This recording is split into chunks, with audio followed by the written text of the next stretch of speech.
வணக்கம் நண்பர்களே, நான் உங்க கிச்சா பேசுறேன். கோட் கேட்ட மகாபெரியவா ஒரு பக்தரோட கனவுல கோட் வேணும் அப்படின்னு கேட்கிறார் மகாபெரியவா. என்ன கோட் அது? ஒரு சுவாரஸ்யமான சம்பவம். அந்த சம்பவம் பத்தினது தான் இந்த பதிவு.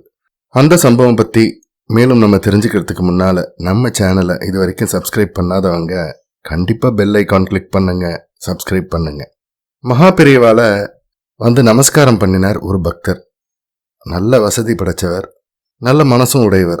மகாபெரிவாட்ட ஒன்று சொல்லணும் அப்படின்னார். மகாபெரிவா சொல்லேன் அப்படின்னார்.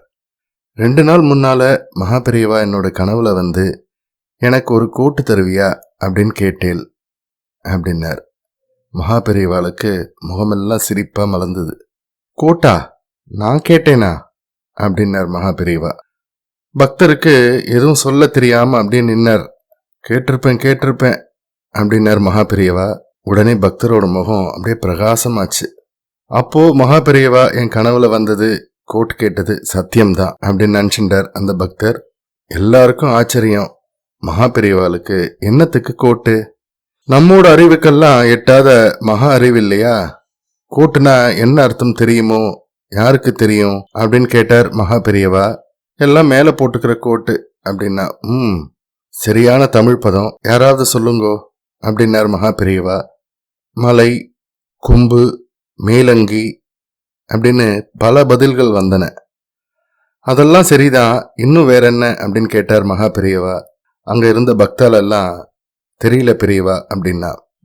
கோட்டுனா கவசம்னு ஒரு அர்த்தம் உண்டு அப்படின்னார் மகாபெரியவா.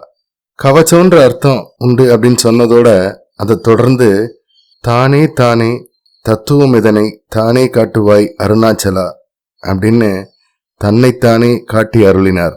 காமாட்சிக்கு தங்க கவசம் சாத்தணும்னு ஒரு நினப்பு வந்தது. தங்க கவசம் பண்றதுன்னா சின்ன காரியமா என்ன? பணம் வேணும் இல்லையா? இவரோ பணக்காரர். ஒருவேளை இவரை கேட்டா பண்ணி கொடுப்பாரோன்னு தோணிருக்குமோ என்னமோ. அதனால அவரோட கனவுல போய் கேட்டிருப்பேனோ என்னவோ. எனக்கு எல்லாமே காமாட்சி தான். அவளுக்கு கவசம் சாத்தினா நான் கோட் போட்டுன்ற மாதிரி தான் அப்படின்னார் மகாபெரியவா. அந்த பக்தரும் சுற்றி நின்று கொண்டிருந்தவர் ஒவ்வொருவரும் அன்று அர்ஜுனனாக மாறி பகவானே தன் வாக்கால் தன் மகிமைகளை உரைத்த ஸ்ரீமத் பகவத்கீதையின் இந்த விபூதி யோகத்தை ஆனந்தமாக கேட்டு புலகாங்கிதம் அடைந்தனர். அந்த பணக்கார பக்தருக்கு அடித்தது மகாபாகிய யோகம், தங்க கவச்சம் பண்ணி கொடுக்கும் பாகிய யோகம். எத்தனை தலைமுறை புண்ணியமோ தபசோ. ஜெய ஜெய சங்கர ஹர ஹர சங்கர. இந்த பதிவு உங்களுக்கு பிடிச்சிருந்தா லைக் பண்ணுங்க, ஷேர் பண்ணுங்க, கமெண்ட் பண்ணுங்க. மறக்காம பெல் ஐகான் கிளிக் பண்ணுங்க, சப்ஸ்கிரைப் பண்ணுங்க. நன்றி நண்பர்களே.